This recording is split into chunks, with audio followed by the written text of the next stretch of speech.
i-update naman natin ngayong 2025 itong si Mio Pacho 125.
In 2024 po lumabas yung newly improved na Mio Pacho 125. Okay, ngayon nga po meron siyang glossy black, meron din po siyang ivory white at saka yung pastel green.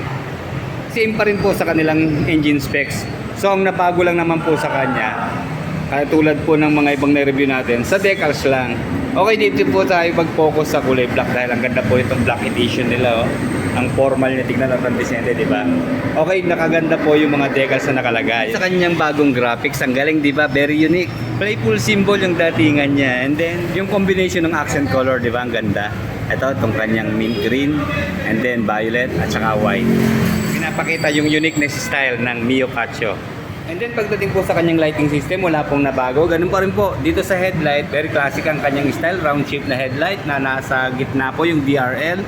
And then all LED po ang ginamit. Okay, ayan po yung kanyang high beam, low beam. And then sa turning signals, ayan pa oblong po yung kanyang sukat, di ba? At bulb po ang ginamit. At mas lalong naging premium ang kanyang style dahil dito po sa kanyang emblem na malinis sa gitna. Emblem ng Yamaha hanggang dito po sa baba. Ayan, meron po siyang logo ng Pacho.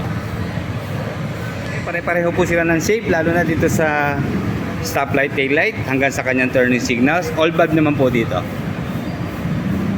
And then mas naging maporma po ang kanyang side pairings dito. Oh. Hindi siya boring tignan, nakatulong po itong nilagay nila na symbol ng Pacho. And then kakaiba rin po yung kanyang front fender. Akala ko magkadugsong hanggang dito po sa likod, pero hindi, magkabukod po sila. Meron po siyang malaking front fender. At para maiwasan nga po ang massive na talsik ng putik, ayan, meron pa rin po siyang extension ng kanyang front fender. And then tubeless maxi styre po ang ginamit. Of course, made in Indonesia po yan. And then meron po siyang size na 110x70x12 dito po sa front tire. Naka single disc. And then meron po single piston caliper at telescopic fork na front suspension. Okay, size 12 din po yung kanyang mag wheels. Ayan, aluminum po ang ginamit. Glossy black, malinis. Wala po nakalagay na decals. And then same size po sila ng gulong dito sa rear. 110x70x12 din po. Okay, single-sided shock po ang ginamit sa kanyang rear suspension. And then naka-drum naman po sa kanyang rear brake. And then meron po siyang gear oil capacity na 100 ml. At nasa 840 ml naman po ang kanyang engine oil capacity. And then talagang uniform mo hanggang dito sa kanyang heat guard. Kita nyo, oblong din. Then plastic lang po siya mga riders. Okay, hindi kalakihan po yung kanyang muffler pero tama-tama lang po para bumagay sa kanyang body. Kaya maganda ho rito, matatag yung kanyang muffler dahil po dito meron siya ritong brace. Oh. And then protected din tayo sa elbow dahil dito po sa kanyang pan cover, kadugsong po yung heat guard na para hindi tayo mapasok. Okay, yan, obviously air-cooled po ang kanyang cooling system. Fuel injected po sa kanyang fuel supply system. 4-stroke, single cylinder, 2 valve, single overhead cam, 125cc displacement. Yun lang mga riders, wala po siyang kickstart. And then ito yung kanya pong side stand. Yan, of course meron po yung kill switch. And then yan po ang kanyang center stand. Okay, pulido rin po yung pagkakagawa ng kanyang foot peg. Ayan, aluminum po ang ginamit. At maganda, hindi siya nakausli o pantay siya sa kanyang body. And then meron po siyang malapad na kulay board. At nandito po yung kanyang baterya sa gitna. Para siyang may mating kung titignan pero wala po ha. Ito po mismo yung kanyang floorboard. So in case na gusto niyo pong maglagay, ayan, meron naman siyang mga kabitan. And then ayan, meron pong lock yung kanyang utility hook oh. Para in case na magsabit tayo ng plastic, pag nalubak, hindi na siya matatanggal. And then hindi natin napansin, meron pa pala siyang extra utility hook dito sa ilalim ng upuan. At maganda, meron din siyang lock. At hindi siya makakabala kasi meron siyang bahay dito, nakalubog siya.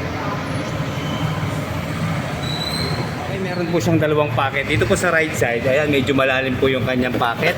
Kasya yung buong kamay natin. Lalagyan natin ng mga gamit pa natin. And then dito po sa kabila, maganda, may cover para in case na umuulan at magcha-charge tayo, hindi mahuhulog yung ating cellphone. Nasa loob po yung kanyang USB ready na charging port.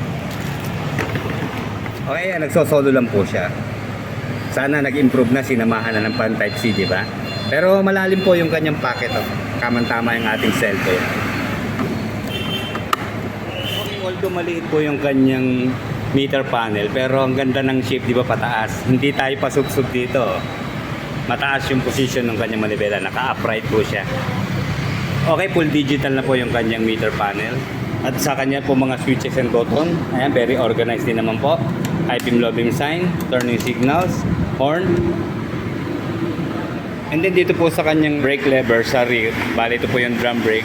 Ayan, mayroon siyang park brake lock para in case na magpa-park po tayo sa uneven na kalsada or matatraffic tayo sa uphill o downhill na kalsada. Ayan, magagamit po natin to. And then pag i-unlock po siya, isang press lang. Okay, dito naman po sa right side, meron po siyang stop and start system. Sa home device siya na makakatulong sa atin makatipid ng gasolina. And then, meron po siyang hazard lamp. At yung kanya naman pong electric starter push button. And then, isa po sa na-improve dito sa Mio Pacho 125, dito po sa kanyang upuan. Okay, bali na reshape po siya para po sa comfortability ng ating angkas at sa riders din syempre. Okay, check natin ha. Okay, ito po yung kanyang stock na upuan. Premium po yung ginamit na seat cover. Medyo malambot po dito pero makapal po yung kanyang cover. Oh. And then ayan, meron po siyang single stitch dito sa gitna. Ayan, very pulido yung pagkakagawa. Although single tone lang siya pero quality po pagdating sa upuan. And then bagay din yung kanyang grab bar, di ba? Naka-hulma sa shape nitong upuan. And then hindi siya glossy, oh. Matte siya kaya makapit po sa ating kamay, hindi madulas. Na-improve din po yung side mirror nito pero check natin na mukhang nandito po sa U-box. By the way, manual key pa rin po ang ginagamit dito sa kanyang ignition system. Okay, malapad po yung kanyang U-box. Mamaya susukatin natin yung full face helmet na dala ko. Check natin yung kanyang side mirror. Ayan po mga riders, so mas pinalapad siya para nga naman mas visible yung ating likuran. Kasi ito ho, nagiging struggle ng mga riders minsan kapag hindi ho tama ang sukat ng ating side mirror. So dito po sa Mio Pacho 125, na-improve na po siya. Okay, last time na nag-review po tayo ng Pacho, hindi ko lang ma-recall kung nagsukat ba tayo ng ng helmet. So ngayon, ulitin natin para makita natin kung magpipit ba dito ang isang full face na helmet. Okay, ito yung dala natin ay medium size lang na helmet pero full face naman. So ayan, check natin Kay pasok naman siya mga riders pero ang worry ko lang dahil mataas po yung kanyang shell mukhang hindi ko siya pwede. Okay, kita nyo naman So obviously, half face lang po talaga po pwede rito. Siguro yung mga modified or customized na helmet na pinamimigay po siguro dito sa Motorlandia. Nasa 5.1 liters lang po ang fuel tank capacity ng Mio Pacho 125. And then meron po siyang fuel consumption ayon sa manufacturer's claim na 45 kilometers per 1 liter. At nasa 90 kilometers per hour naman po ang kanyang top speed. Meron po siyang maximum power na 8.4 horsepower at 6,500 RPM and maximum torque of 9.5 Newton meter at 5,000 RPM. Timbang lang po siya ng 95 kilos sa kanyang curb weight. Meron po siyang ground clearance na 135mm at 750mm na seat height. Bago natin sukatin si Mio Pacho 125, ito nga po pala ang update sa kanyang presyo dito po sa Motorlandia, Santa Cruz, Laguna.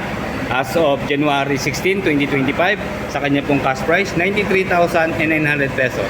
And then 9.4 po ang kanyang down payment. And then sa 12 months po, 9,110. Sa 2 taon, 5,390 monthly. At sa 36 months naman po ay 4,150 monthly. And then, ayan po ang kanyang mga freebies. Kaya yan, may sasuggest ko po mga riders, lalo na sa mga kabataan, kung gusto nyo po ng motorsiklo na hindi mawawala sa uso, pasyalan nyo lang po ito, Mio Pacho 125. At baka ito na po ang hinahanap yung motorsiklo. Okay, sakay na tayo ha. Okay, dahil nga po mababa lang yung kanyang ground clearance at seat height, kita nyo na, kahit malapad po yung kanyang upuan, komportable ho tayo. Hindi ho tayo mabubuwal basta-basta rito. Tayo po may height na 5'8". Lapat po yung ating dalawang paa. And then ito ang maganda sa kanya, hindi ho talaga siya pasubsobo. Parang halos ka-level na ng ating front view yung kanyang digital panel. At hindi ho malapad yung kanyang manibela. Tama-tama lang. Yun lang, parang medyo maliit yung kanyang legroom, di ba? Pero okay lang, saktuhan lang din. Okay, kita nyo naman yung ating sapatos, so maluwag pa. Okay, sa turning radius yun lang, oh. Sakto po sa ating hita, kaya wag po tayong kabuka pag tayo nagmamaneho, lalo na kung mag-sharp curve tayo, maging aware po tayo sa kanyang turning radius. And then sa kanya pong rear brake na drum, ito maganda, malambot na pero very effective siya, oh. Malakas yung preno po niya kahit drum lang. And then dito po sa kanyang front brake na disc, okay, mas malakas po siyempre ang disc. Ayan, kahit naka-tiles po yung sahig, oh, makapit po yung ating gulong. Ang ganda talaga Maxxis tire. Ayan, very effective yung kanyang preno. And then yung kanyang shock po na single sided, okay, malambot din po siya mga riders, oh.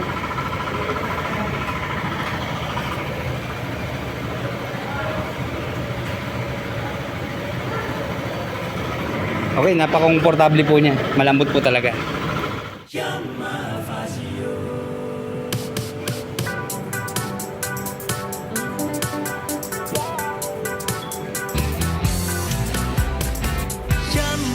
Fazio hybrid connected, color up your life, just you need it.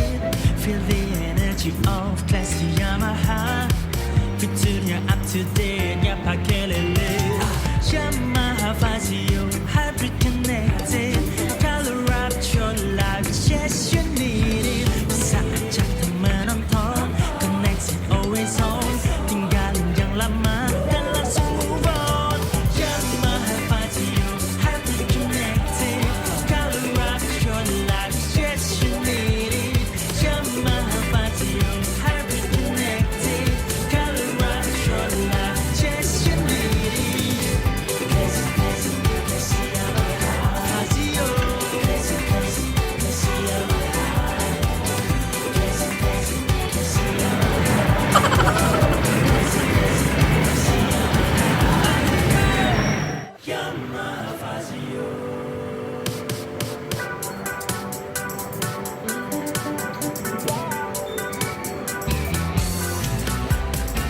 Yamaha Fazio hybrid connected, color up your life, just you need it. Feel the energy of classy Yamaha. Featuring up to date, yapakelele. Yamaha Fazio.